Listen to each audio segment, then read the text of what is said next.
कार्यक्रम के पुण्यार्जक हैं सुप्रभ उवाच भक्त परिवार सोलापुर। नमो हरिहंताणं नमो सिद्धाणं नमो आयिरीयाणं नमो अध्यायाणं नमो लोये सवसाहुणम्। अनंत अनंत सिद्ध परमेष्टि भगवान की परम पूज्य आचार्य भगवंत गुरुवर विशुद्ध सागर जी मुनि महाराज जी की, परम पूज्य मुनि श्री सुप्रभ सागर जी महाराज जी की। एक विकल्प जो हमें अनादि से अनंत संसार में भटका रहा है, और वही एक विकल्प जो हमारे अनंत सुख की प्राप्ति का साधन बनता है। दोनों विकल्पों में मात्र समीचीनता का अंतर है। एक सामान्य विकल्प अनंत संसार में भटकाने वाला है, और वही एक समीचीन विकल्प हमें अनंत संसार से निकाल करके और अनंत सुख को प्राप्त कराने वाला है।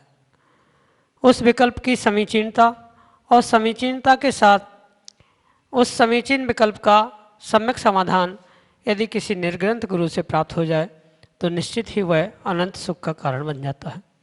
ऐसा वह अनंत सुख की प्राप्ति का कार्यकारी उपाय समीचीन विकल्पों का सम्यक समाधान, जो कि हम सभी प्रतिदिन परम पूज्य मुनि श्री सुप्रभ सागर जी महाराज के मुखारबिंद से प्राप्त कर रहे हैं। प्रारंभ करते हैं आज का सम्यक समाधान। और आज का पहला विकल्प ललितपुर उत्तर प्रदेश से डॉक्टर पंडित सुनील जैन संचय परम पूज्य मुनि श्री के चरणों में कोटि कोटि नमोस्तु निवेदित करते हुए अपना समीचीन विकल्प रख रहे हैं कि महाराज जी, सूर्योदय के पूर्व पूजा प्रक्षाल की तैयारी करने से रात्रि पूजन का दोष लगता है क्या? हमारे समीचीन विकल्प का सम्यक समाधान करने की अनुकंपा करें। नमोस्तु महाराज जी, नमोस्तु। पंडित जी, आप स्वयं ज्ञानी हैं। मैं आपके प्रश्न का उत्तर देते हुए आपसे ही प्रश्न पूछना चाहता हूँ। क्या रात्रि भोजन का त्याग करने वाला व्यक्ति भले ही दिन में भोजन करते समय रात्रि में बनाया हुआ भोजन कर सकता है क्या? अगर रात्रि में बनाया हुआ भोजन भी दिन के उजाले में खाता है तो भी आगम में आचार्य भगवान ने उसे रात्रि भोजन की ही श्रेणी में रखा है। और इसी को संदर्भ लेते हुए जो पूजा प्रक्षाल की तैयारी के विषय में जो आपने यह विकल्प भेजा है उसका भी उत्तर बिल्कुल ऐसा ही समझने की आवश्यकता है। ठीक है, भले ही कौन अपनी कैसी विषमता, कैसी स्थिति, कुछ भी अपनी बातों को कहता रहे, पर आगम इस बात को स्वीकार नहीं करता कि वह सूर्योदय होने से पूर्व ही रात भर में तैयारी करके सुबह प्रातः जल्दी पूजा कर।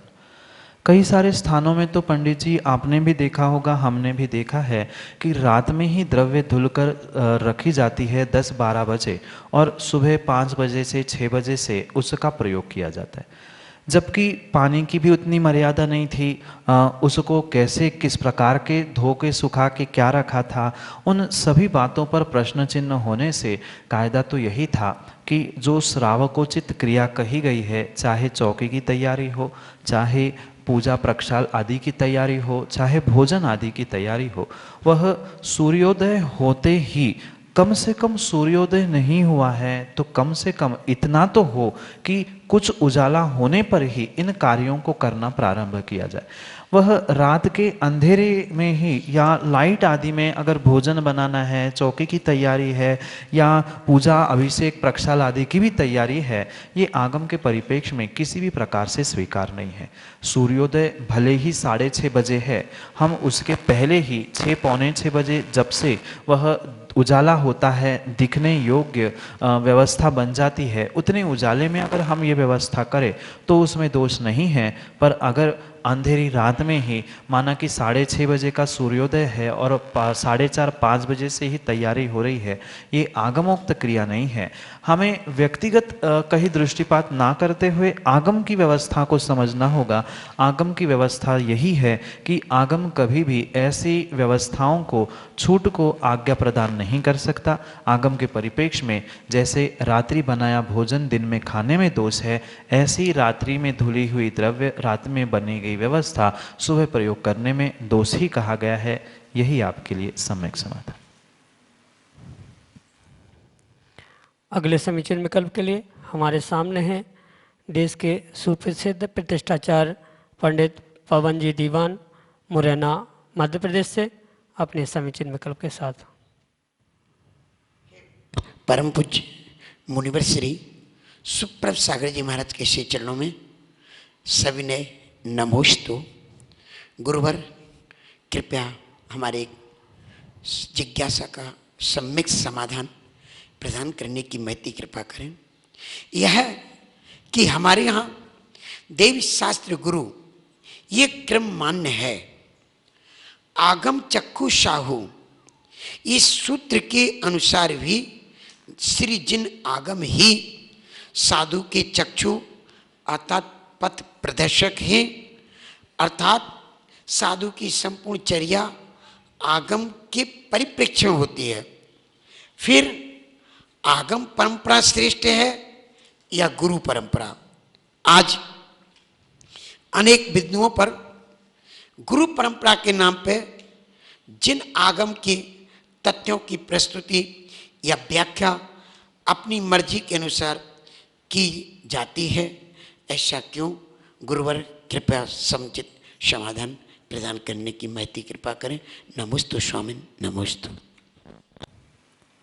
पंडित प्रवर, ये जो देवशास्त्र गुरु आदि क्रम बनाया गया है, ये क्रम कोई त्रैकालिक क्रम नहीं है, क्योंकि इस विषय में हमें ये भी थोड़ा सा विचार करना होगा। जो ये शास्त्र बने हैं, भले ही हम उसको देवशास्त्र गुरु इस क्रम से समझते हैं, पर शास्त्र अगर हम तक आज पहुँचे हैं तो उसका श्रेय उन गुरुओं को ही जाता है। और इस अपेक्षा से अगर हम देवगुरु शास्त्र ऐसा भी क्रम रख ले या गुरु को महान मान ले तो भी कोई दिक्कत नहीं आनी चाहिए। इस कारण से वह जो एक व्यवस्था आज तक बनती आई है, ये क्रम सामान्य रूप से बोलचाल की भाषा में क्रम बना है, इसलिए देवशास्त्र गुरु ऐसा हमने रट के रखा है। पर ज़रूरी नहीं है, कई सारे ऐसे आगम ग्रंथ है वहाँ पर देवगुरु शास्त्र ऐसा भी लिखा है। कहीं कहीं देव से भी श्रेष्ठ गुरु को स्थान बताया गया है, क्योंकि गुरु ने ही भगवान की मूर्त या भगवान की व्यवस्थाओं को बताया है। ऐसे अनेक अपेक्षाओं से हम इसके क्रम को आगे पीछे कर सकते। ये क्रम त्रैकालिक नहीं है, मैं इतना ही कहना चाहता हूँ। इस क्रम को हम अपनी अपनी अपेक्षा से आगे पीछे कर सकते हैं, उसमें कहीं से दोहरा नहीं है। रही बात आगम चक्षु साहू, इस लोकोक्ति को या इस श्लोक की पद को लेते हुए जो आपने दो परंपराओं की बात की है, उस मुख्य विषय पर पहुंचते हुए मैं ये कहना चाहता हूँ, ये परम सत्य है कि साधु वही है जिसका चक्षु आगम है। आगम के परिप्रेक्ष्य में चलने वाला ही वह सच्चा साधु या सच्चा गुरु हो सकता है। इसलिए जो बहुत सारे स्थानों पर विपरीतताएं देखने में आ रही है, हम उन विपरीतताओं में जाने की जगह हम अगर आगम के ही परिप्रेक्ष्य में सम्यक निर्णय कर ले तो विधि पूर्वक आप निषेध को समझ सकते। इसलिए ये परम सत्य बात स्वीकार करनी होगी कि आगम में सबसे श्रेष्ठ उस आगम परंपरा को ही कहा है, और आगम की परंपरा से जिन्होंने अपने आप को ढाला है या अपने आप को निभना और निभाना सिखाया है, वास्तव में आगम में उसको ही सच्चा गुरु कहा गया है। अगर किसी अन्य प्रकार से भले ही गुरुओं ने, दिगंबर मुनियों ने उस आगम की रचना भले ही की हो, उसके नैमित्तिक रूप से, तात्कालिक रूप से कर्ता भी शास्त्र के दिगंबर गुरुओं को, आचार्यों को भले ही माना गया हो, पर पूर्वाचार्यों ने ऐसी कहीं भी व्यवस्था वर्णित नहीं की है कि वह गुरु शास्त्र से बढ़ के हो, ऐसा उन्हें किसी भी पूर्वाचार्य का अभिप्राय नहीं है। प्रत्येक दिगंबर आचार्य ने उस जिनवाणी की बराबर विनय करते हुए जिनवाणी को श्रेष्ठ स्थान ही प्रदान किया। और इस परिप्रेक्ष्य में ये आगम परंपरा ही सर्वोपरि सर्वश्रेष्ठ होने की आवश्यकता थी, जो आगम में वर्णित है। कहाँ क्या हो रहा है, कौन परंपरा कहाँ कैसी जन्म ले रही है, ये भिन्न विषय है, पर आगम परंपरा ही श्रेष्ठ है उस गुरु परंपरा की अपेक्षा से। पर कथनचित ये विषय भी स्पष्ट रूप से समझना होगा। कुछ ग्रंथों के अंत में आचार्य भगवंतों ने ये भी जरूर लिखा है कि ये आगम की उत्कृष्ट व्यवस्था बताई गई है। ये राजमार्ग जो आगम में लिखा है, ये राजमार्ग है। और क्वचित कदाचित किसी शिष्य के निमित्त से किसी परिस्थिति के वश कुछ कार्य संभव नहीं है, उस परिस्थिति में गुरु उस शिष्य के लिए प्रमाण होता है, पर वह गुरु उस शिष्य के लिए प्रमाण है मात्र शिष्य के लिए, पर मैं अपने लिए प्रमाण नहीं हूँ। ये समझने जैसी बात है। अगर कोई आचार्य भगवंत अपने शिष्य को कह रहा है तो वह गुरु परंपरा से स्वीकार है, पर मैं ही परंपरा प्रारंभ करके मैं ही अपने आप को गुरु परंपरा कहने लग जाऊंगा तो ये सरासर गलत बात। मेरे गुरु ने मुझे क्या बताया है, मेरे गुरु ने कैसा मार्ग प्रदान किया है, वह मेरे लिए गुरु परंपरा है और मेरी परंपरा मेरे शिष्यों के लिए गुरु परंपरा कहलाई जाएगी। इसलिए मूलाचार के अंत में आचार्य भगवान वट्टकेर स्वामी इस विषय को दोहराते हैं कि आगम में जो लिखा हुआ राजमार्ग है वह तो उत्कृष्ट मार्ग है ही, पर उसमें जब विषमता आए शिष्य को तो उसके लिए गुरु एक सर्वश्रेष्ठ साधन होता है। पर उसका अर्थ जब व्यक्तिगत कोई व्यक्ति या कोई गुरु हो चाहे कोई शिष्य हो इस प्रकार से ले ले कि हमारे ही बस गुरु सर्वमान्य हैं या उनकी ही परंपरा से आगम को विरोध भले ही आता हो, ऐसा कार्य किसी भी प्रकार से वह सच्चे गुरु सच्चे साधु नहीं बताएंगे। सच्चा जो गुरु होगा, सच्चा जो साधु होगा, वह आगम के विपरीत कार्य करने के लिए किसी भी प्रकार से आज्ञा प्रदान करेगा ही नहीं। और आज्ञा अगर आगम परंपरा से भिन्न होकर चल रही है तो वह किंचित भी आगम के परिप्रेक्ष्य में परंपरा या आगम परंपरा नहीं होने से वह गुरु परंपरा को भी आगम से भिन्न करते हुए उसको सच्चे गुरु या सच्चे साधु परंपरा से अलग पृथक करने की परिपूर्ण रूप से व्यवस्था बनाता है। इसलिए सर्वश्रेष्ठ अगर हमें किसी को स्वीकार करना है तो भले ही क्रम कैसा आगे पीछे हो, पर जिनवाणी के रहस्यों को समझकर जिसने अपने उस दिगंबरत्व ग्रहण करते हुए अपने संघ की, अपने परंपरा की, कुल की आदि जो व्यवस्था बनाई है वह आगम के अनुरूप ही होनी चाहिए।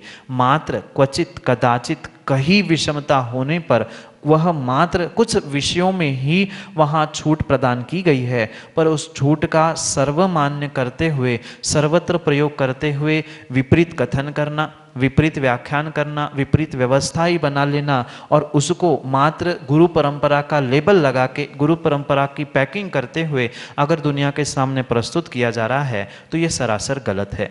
कथनचित गुरु परंपरा को भी महत्व अवश्य दिया है, पर गुरु परंपरा का मतलब ये नहीं है कि हम प्रत्येक अनहोनी को गुरु परंपरा पे जोड़ दे या गलत बातों को, अपनी प्रतिकूलता को गुरु परंपरा से जोड़ के हम अपने आप से और आगम के साथ भी छल कर रहे हैं। ये परम सत्य है। क्योंकि जैसे बहुत सारे जीवों ने अन्य भी स्थानों पर बहुत सारा निर्णय करते हुए स्वयं के दिमाग से कार्य करते हुए उसको जैसे पंचम काल का दोष है, पंचम काल का दोष है ऐसा कहा है, पर पंचम काल के प्रत्येक दोष को, हुंडावसर्पणी काल के प्रत्येक दोष को आगम में आचार्यों ने वर्णित किया है। उसी प्रकार से पंचम काल में आने वाले बदलावों के लिए निमित्त से जो गुरु परंपरा में बदलाव आना चाहिए उसका भी व्याख्यान आगम ग्रंथों में लिखा है। उसके अनुसार अगर गुरु परंपरा है तो गुरु परंपरा स्वीकार है, पर मात्र एकांत से गुरु परंपरा कहते हुए परिपूर्ण रूप से आगम की बहुत सारी बातों का जो काटछाट किया जा रहा है वह सरासर गलत है। आगम परंपरा श्रेष्ठ है और आगम के परंपरा से ही जीने वाला वह आगम चक्षुसाहु ही आगम में सर्वमान्य सच्चे गुरु और सच्चे साधु की श्रेणी में आता है। कथनचित कुछ अंशों में मूलाचार जैसे ग्रंथों में भले ही लिखा हो, पर वह अपवाद मार्ग है। अपवाद मार्ग को हम रोज का राजमार्ग नहीं कह सकते, वह अपवाद मार्ग मात्र विषमता का है। क्योंकि आगम में ये भी पंक्ति पंडित जी प्राप्त होती है, आपत्ति काले मर्यादा नास्ति, पर आपत्ति काल रोज नहीं होता। कभी कभार आपत्ति काल आता है तो हफ्ते दिन महीने में एक आध बार आपत्ति काल आना, वह आपत्ति काल में मर्यादा या गुरु परंपरा स्वीकार है। पर रोज ही हम गुरु परंपरा का नाम लेते हुए आगम के विपरीत कार्य कर रहे हैं तो ये योग्य नहीं है। आगम ही सर्वश्रेष्ठ है, क्योंकि आगम से ही गुरु की पहचान है, गुरु की परीक्षा है। इसलिए आगम चक्षु साहू से उस आगम परंपरा का हमें परिपूर्ण रूप से पालन करना होगा। कथनचित गुरु परंपरा भी श्रेष्ठ है, अपेक्षा से दोनों को समझना यही एक विद्वान का और श्रावक का कार्य है। यही आपके लिए सम्यक समाधान से। अगले समीचीन विकल्प के लिए छिंदवाड़ा मध्य प्रदेश से हमारे सामने है सम्यक जैन। नमोस्तु महाराज श्री। अक्सर कहा जाता है कि हमारे साथ जो भी घटित होता है वह नियति के कारण होता है, बाकी सिर्फ निमित्त मात्र है। तो क्या हमारे कर्म करने का कोई अर्थ है? और महाराज श्री, कर्म नियति पर व नियति कर्म पर कितना प्रभाव डालते हैं? नमोस्तु महाराज श्री। नियति यानी दैव, कर्म यानी पुरुषार्थ। जो दैव और पुरुषार्थ, नियति और कर्म, भले ही किन्हीं शब्दों से उनमें अंतर हो, पर उसे सम्यक प्रकार से सम्यक भाई समझने की आवश्यकता है। क्योंकि जैसे सिक्का एक होता है, उस सिक्के के अस्तित्व के लिए दोनों पहलुओं की आवश्यकता होती है, ऐसे ही जीवन एक है, व्यक्ति एक है, पर उस जीवन के व्यक्ति के जीवन को समझने के लिए कर्म और नियति, भाग्य और पुरुषार्थ, इन दोनों को समान वेटेज देना, समान तरीके से समझने की आवश्यकता है। अगर आगम के परिप्रेक्ष्य में परम सत्य को हम समझे तो मैंने किया हुआ कल का पुरुषार्थ यानी कल किए हुए मैंने कर्म मेरे लिए आज भाग्य या नियति बनते हैं, और जो मैं आज पुरुषार्थ कर रहा हूँ, आज कर्म कर रहा हूँ, वह मेरे लिए आने वाले समय के लिए भाग्य या नियति बनती है। नियति किसी भगवान, किसी मुनिम द्वारा लिखी गई नहीं है। ये नियति, ये भाग्य बनाने का परिपूर्ण रूप से श्रेय किसी को जाता है तो मेरे पुरुषार्थ को, मेरे कर्मों को जाता है। जो आज मैं पुरुषार्थ कर रहा हूँ वही मेरे लिए कल आने वाले समय के लिए पुण्य या पाप रूप फलीभूत होता है। इसलिए हमारे जीवन में पुरुषार्थ भी आवश्यक है, कर्म भी आवश्यक है, नियति और भाग्य दैव भी आवश्यक है। क्योंकि ऐसा भी कहा जाता है, कहा नहीं जाता, अपितु ऐसा वास्तविकता में है कि आप कितना ही पुरुषार्थ करना, पर तात्कालिक समय में अगर आपके पुण्य का उदय नहीं है और भाग्य साथ में नहीं है तो आपकी वह मेहनत, आपका वह पुरुषार्थ व्यर्थ जाएगा। पर ऐसा भी कहा जाता है, ऐसा ही सिद्धांत है कि सतत सतत पुरुषार्थ करने से वह आपका भाग्य भी बदल सकता है। इसलिए उन परस्पर एक दूसरों के पूरक मानते हुए, जैसे न सिक्के का एक पहलू है तभी दूसरे पहलू की कीमत है और दूसरा पहलू है तभी पहले पहलू की कीमत है, ऐसे ही जहाँ भाग्य है वही पुरुषार्थ आवश्यक है और जहाँ पुरुषार्थ है वही भाग्य की भी आवश्यकता है। भाग्य पुरुषार्थ के अभाव में कभी भी जीवन में सफलता प्राप्त नहीं हो सकती। कहने का अभिप्राय इतना है कि जो भाग्य है वो ही हमारे लिए पुरुषार्थ करने के लिए कथनचित निमित्त बनेगा और पुरुषार्थ ही हमारे लिए कथनचित भाग्य बनाने के लिए निमित्त बनेगा। कथनचित शब्द इसलिए कह रहा हूँ कि जब तीव्र कर्म का उदय होता है तब पुरुषार्थ काम नहीं करता। यानी माना कि तीव्र पाप का उदय चल रहा है, पुण्य का उदय नहीं है, तो आपने किया हुआ पुरुषार्थ असफल होता है। पर वहीं पर अगर हमारा तीव्र पुण्य का उदय चल रहा है, तेज भाग्य और दैव है, उस समय में अल्प पुरुषार्थ भी फलीभूत होता है। जैसे जो भूमि आदि निमित्त है बीज को, फसल को उगने के लिए, उस जितनी अच्छी भूमि होती है, जितना अच्छा पानी होता है, ये भूमि, पानी, ये सब कुछ निमित्त है। वह बीज का स्वयं का जो कर्म या भाग्य या स्वयं का जो शक्ति है उसके द्वारा वह फसल उत्पन्न करता है। पर कथनचित कुछ अंशों में भूमि का, खाद का, पानी का, मौसम का, उस सबका जैसे प्रभाव उस फसल पर पड़ता है, बिल्कुल ऐसे ही ये बहिरंग रूप से जितने निमित्त है वह हमारे लिए कार्यकारी होते हैं, भाग्य आदि। पर पुरुषार्थ ही हमारी जीव की स्वयं की शक्ति, वही हमारे लिए सर्वथा कार्यकारी होकर कार्य संपन्न करने के लिए एक सच्ची शक्ति प्रकट करने की या उसे प्राप्त करने की आवश्यकता होती। सीधे शब्दों में इतना सा ही इस विषय को समझने योग्य है कि बिना पुरुषार्थ के भाग्य नहीं होता और बिना भाग्य के पुरुषार्थ भी नहीं होता। ये दोनों बिल्कुल एक दूसरे के पूरक है। चाहे आप नियति कह दो, कर्म कह दो, वह समानार्थी शब्द है भाग्य और पुरुषार्थ के। जैसे हम पिछली पर्याय में नियति लेके आए हैं, यानी पिछली पर्याय में जो हमने कर्म किए हैं वह मेरे लिए आज नियति बना रहा है, और आज मैं जैसा उस नियति को भी झेलते हुए कर्म कर रहा हूँ, वैसा ही मेरे आने वाले समय के लिए नियति बनने वाली है। चाहे पुण्य रूप हो चाहे पाप रूप हो, ये कर्म से ही नियति बनती है। इसलिए नियति को कथनचित निमित्त कहा है और कर्म को, पुरुषार्थ को उपादान रूप सर्वशक्तिमान कहा गया है। हम पुरुषार्थ से उस नियति को भी, भाग्य को भी बदलने की शक्ति रखते हैं, इसलिए उसे निमित्त भूत कहा है और सर्वे सर्वा उस पुरुषार्थ को कहा है। पुरुषार्थ की ताकत, शक्ति अधिक होने से उसको अधिक वेटेज दिया है। इतना ही अंतर है, पर दोनों एक दूसरे के अभाव में नहीं रहते। कभी पुरुषार्थ का परसेंटेज अधिक होता है तो भाग्य का कम होता है, कभी भाग्य का अधिक होता है तो पुरुषार्थ का कम होता है, पर दोनों के परसेंटेज के अभाव में या दोनों की सहयोगिता के अभाव में कार्य की सिद्धि नहीं होती। यही आपके लिए सम्यक समझ। अगले समीचीन विकल्प के लिए मनोरमा कॉलोनी, सागर, मध्य प्रदेश से हमारे सामने हैं श्रीमती रेखा जैन। दोनों मुनिवरों के चरणों में बारंबार नमस्तु। महाराज जी, दशांग धूप से क्या तात्पर्य है? वर्तमान में धूप की जगह लवंग चढ़ाई जाती, क्या यह सही है? नमोस्तु महाराज जी, नमोस्तु। माँ शब्द ही उसके अर्थ को हमें सूचित कर रहा है। दशांग धूप, ये परिपूर्ण रूप से इस प्रकार से समझना होगा। जो शब्द कह रहा है 10 अंग, जिसके 10 अंग होते हैं, ऐसा वह धूप दशांग धूप है। 10 प्रकार के घटकों से, सुगंधित द्रव्यों से जो बनाया जाता है, वास्तव में वही दशांग धूप है। और उसी दशांग धूप को ही आगम में चढ़ाने की व्याख्या की गई है, क्योंकि पूजा में भी आप पढ़ते हैं कि अष्टकर्म दहनाय धूपम निरूपामिति स्वाहा। जो जलने के बाद सुगंध देता है, कर्म भी जलने के बाद गुण प्रदान करते हैं। इस अपेक्षा से वास्तव में जो सुगंधित है वही धूप का कार्य करता है। और 10 प्रकार के घटकों से या 10 प्रकार की सामग्री से मिलकर जो बनता है वह दशांग धूप है।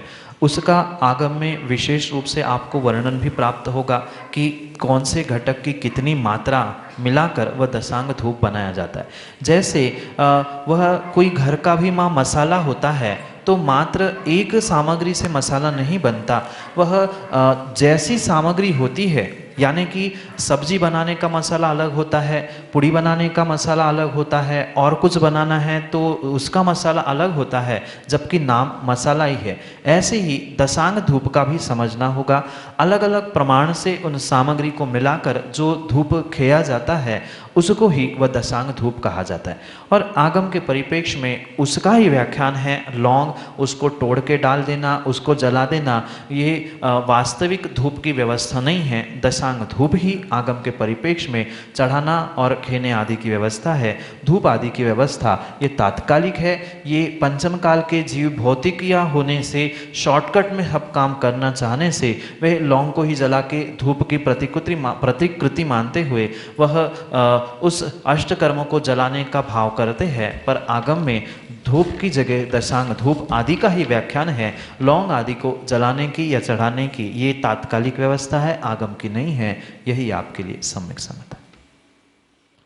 अगले समीचीन विकल्प के लिए श्रीमती राजेश्वरी जैन, वैशाली नगर, सागर, मध्य प्रदेश से हमारे सामने। आचार्य श्री 108 विश्व सागर महाराज की जय। मुनि श्री सुप्रभ प्रणत सागर महाराज के चरणों में नमोस्तु नमोस्तु नमोस्तु। महाराज श्री, हमारी ये शंका है कि मंदालसा स्त्रोत क्या है, वो किसका प्रतीक है? उसमें हे पुत्र, तू शुद्ध है, बुद्ध है, निरंजन है, तू मंदालसा की बात मानता है, तू मान मत कर, माया मत कर, लोभ मत कर। ये मतलब क्या चीज़ महाराज जी, हमारी समझ में नहीं आती, हमारी सम्यक समाधान कीजिए। नमोस्तु महाराज जी, नमोस्तु नमोस्तु महाराज। माँ मंदालसा स्तोत्र में जो मदालसा या मंदालसा नाम की माँ थी, जिसने अपने पुत्रों को जन्म से ही, गर्भ से ही तू शुद्ध है, बुद्ध है, ऐसे संस्कार प्रदान किए, वहाँ उस माँ ने उसकी रचना की होने से उस स्तोत्र को मंदालसा या मदालसा स्तोत्र से प्रचलित किया गया। उसका कोई शब्दशः ऐसा अर्थ नहीं है कि मदालसा यानी मंदालसा क्या है। माँ का नाम मंदालसा या मदालसा होने से वह स्तोत्र का नाम मदालसा या मंदालसा लगा है, अन्य कोई भी वहाँ अभिप्राय नहीं है। यही आपके लिए सम्यक समझ। जय जिन बंधुओं, आप हम सभी लाभ ले रहे थे समीचीन विकल्पों का सम्यक समाधान का। 5:13 पे प्रतिदिन यह कार्यक्रम सुप्रभु आज यूट्यूब चैनल से प्रसारित होता है। अगर आप इस कार्यक्रम से जुड़ना चाहते हो, अपने विकल्पों को हम तक पहुंचाना चाहते हो, तो हमारा व्हाट्सएप का नंबर जरूर याद रखिएगा 8707548811 8707548811। नीचे पट्टी पे, स्क्रॉल पे या अलग से फ्लिप से आपको यह नंबर दिखाया जा रहा है, ताकि आपको सुविधा रहे और आप आसानी से अपने विकल्प हम तक पहुंचाते रहे। samyak.samadhan@gmail.com यह जीमेल की सुविधा भी आपको दी गई है। आप इसके माध्यम से भी अपना विकल्प हम तक पहुंचा सकते हैं। प्रतिदिन शाम को 5:13 पे जो सम्यक समाधान आप देख चुके हैं, वह उसमें 3 सवाल आप लोगों से पूछे जाते हैं। 3 सवालों के सही जवाब 1 घंटे के भीतर आपको हमारे व्हाट्सएप के नंबर पे भेजना होते हैं, और उसी के द्वारा जिसके सही नंबर आते हैं, सही जवाब आते हैं, उसमें से 3 लकी विजेताओं का चयन आचार भक्ति का कार्यक्रम 6:30 से होता है। आप उसके माध्यम से देख सकते हैं और पुरस्कार राशि जीत सकते हैं। सुप्रभु वाच को लाइक, शेयर, सब्सक्राइब करना ना भूले और बेल आइकन को प्रेस करना ना भूले, ताकि आपको चैनल की ओर से अपलोड के नोटिफिकेशन प्राप्त हो। मुनिषी के चरणों में ते बार बार नमोस्तु करते हुए आज के इस सम्यक समाधान कार्यक्रम को यहीं पे विराम देते हैं। नमोस्तु नमोस्तु नमोस्तु महाराज। इस कार्यक्रम के पुण्यार्जक हैं सुप्रभु उवाच भक्त परिवार सोलापुर।